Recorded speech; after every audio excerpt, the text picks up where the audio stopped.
Toda Mulher de hoje está de volta falando sobre a temática da mulher negra. Cláudia, no bloco anterior nós falávamos sobre esses casos de preconceito, de negligência na rede pública de saúde com a população negra e você falou sobre a existência desse plano nacional, né, de saúde específico para a população negra e ele já existe, como você falou, há 10 anos. Mas ele ainda não está efetivamente implantado, né? O que precisa para a concretização disso? O que ainda precisa avançar?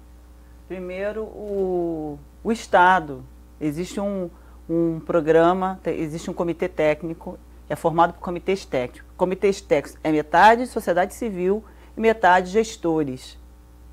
Ele tem o comitê estadual, que ele existe, mas na prática ele não funciona. E tem que formar o comitê estadual, na verdade o Estado precisa formar comitês em todos os municípios, em todas as cidades, porque esses comitês que vão dialogar com os gestores e vão, que aí nesse comitê, na base da sociedade civil, existe o quê? Pessoas do movimento negro, mas essas pessoas do movimento negro são o quê? São estudiosos e profissionais de saúde, que vão dar o suporte para que a gestão possa implantar e possa gerir esse plano. Por isso, fazer políticas públicas específicas dentro desses comitês, com a ajuda desses comitês, que ele não é deliberativo, mas ele é construtivo. Entendeu? Construtivo para que essas políticas possam estar acontecendo. E eles precisam funcionar. E algumas políticas, alguns comitês municipais, por exemplo, aqui no estado do Rio de Janeiro, não está implantado nem metade dos municípios. Nem um terço dos municípios. Isso é muito ruim. Tá? E mesmo no estado do Rio de Janeiro, ele na prática, e aí eu falo, alguém que faz parte, fundadora do comitê municipal, estadual, representa o estado do Rio de Janeiro no comitê nacional, e ele, infelizmente, esse comitê, ele na prática, ele não funciona. Ele só funciona de fazer um encontro anual. E isso não adianta. Não é para fazer seminários, é, na verdade, para construir políticas. Para orientar e colher os resultados. Os resultados práticos. Porque senão ele não funciona. Vale ressaltar que a portaria ela foi aprovada em 2006, mas ela só foi regulamentada em 2009 e ela só foi criado o comitê de gestão da portaria em 2013. Ou seja, só temos 4 anos dessa implementação de fato, que não é de fato, porque mesmo em 2013 até hoje a gente não conseguiu dar nenhum dos 3 passos do Plano Nacional, que é você fazer a diminuição de desigualdade no quesito raça-cor, né, do tratamento entre brancos e negros no SUS, a gente fazer o combate ao racismo, né, dar esse enfoque, tanto com os profissionais de saúde quanto com a população, e fazer a diminuição da discriminação dentro do atendimento do SUS. E nenhum desses 3 fatos, nenhum desse tripé, a gente conseguiu efetuar até agora em 4 anos. O nosso trabalho enquanto Comissão de Defesa dos Direitos da Mulher é justamente trabalhar também nessa questão. Porque um dos pontos, uma coisa simples, né, é a questão da identificação no prontuário, no boletim de atendimento, né? E isso a gente pode sim atuar, pode sim buscar, pode sim ver se está acontecendo na prática. Que isso parece ser uma coisa tão pequena, né? Botar ali a questão da cor, da raça. Certo? Sendo que é através disso que você coleta dados. Sim, deputada, mas agora, é justamente uma vitória e aí que a gente... tudo faz parte desse processo para identificar, para criar políticas, para investir, para lutar, né? Pode falar, Cláudia. Deputada, uma vitória que nós obtivemos, que saiu esse ano, o preenchimento agora ele é obrigatório. Então, é justamente isso. Nós conseguimos... Então, a comissão, ela pode atuar fazendo as diligências, né, indo nas unidades de saúde e verificando isso em loco. Se isso está sendo cumprido. Está sendo né? cumprido? Não está sendo cumprido? Porque para quem trabalha nas universidades, eles precisam dos dados.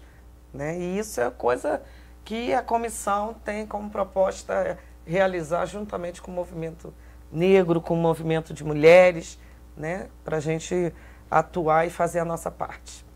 Cláudio, você quer fazer mais alguma colocação? Sim, a colocação que eu deixaria de fazer é que quando a gente fala de políticas para as mulheres negras, a gente está falando de políticas de maioria, somos 52% da população. E somos ainda a categoria mais vulneráveis. A categoria mais vulneráveis no Sistema Único de Saúde. Tá? Ainda recebemos não só menos vacinas, essa é uma realidade. As mulheres recebem menos anestesia do que as não negras. O número de consultas o número de pré-natal, consultas né? de pré-natal é inferior. O acesso é muito difícil. O acesso ao sistema é inferior. 60% das mulheres negras não conseguem acessar o sistema por diversos motivos, mas elas conseguem sequer acessar o sistema. Então isso já é um filtro, né, de quem tem a oportunidade de tratar suas doenças e quem vai morrer, né? O que você daria como exemplo desses motivos para simplesmente não conseguir acessar o SUS? É difícil morar em locais de difícil acesso. Os próprios hospitais, eles são em locais centrais, mas não são em locais centrais para onde a população negra mora. Então, o próprio acesso do SUS é muito cheio. Você demora 3 meses para conseguir marcar uma consulta, e aí se você faltar naquele dia são mais 3 meses. Eu gostaria de fazer completar com uma coisa que é muito importante. O CISREG, que regulariza isso, o que acontece? A pessoa mora, tipo, no Jacaré. E aí no sistema coloca ela para fazer o exame em Campo Grande. Ela não tem dinheiro para passagem, ela não vai. Não tem dinheiro para passagem. Então, o que? As questões sociais. As questões sociais. Dizer que essa população é uma população também menos favorecida, né? Economicamente. É a base da pirâmide social, né? As mulheres negras são as que menos recebem. Primeiro as mulheres negras, depois homens negros, depois mulheres brancas e depois homens brancos. Então, é uma população realmente que já tem uma dificuldade de acesso por causa dos fatores econômicos e os fatores sociais. E aí, com os fatores políticos, né, e o racismo sendo essa base estruturante da sociedade, isso dificulta ainda mais. E fora os casos, por exemplo, de emergência, né, que você não consegue atendimento de emergência. Você não vai conseguir se deslocar da sua casa para 2 horas de ônibus, até lá uma pessoa já pode ter morrido no meio do caminho. Emergência, né? Exatamente. E dentro das emergências acontecem essas aberrações todas que Cláudia trouxe aqui.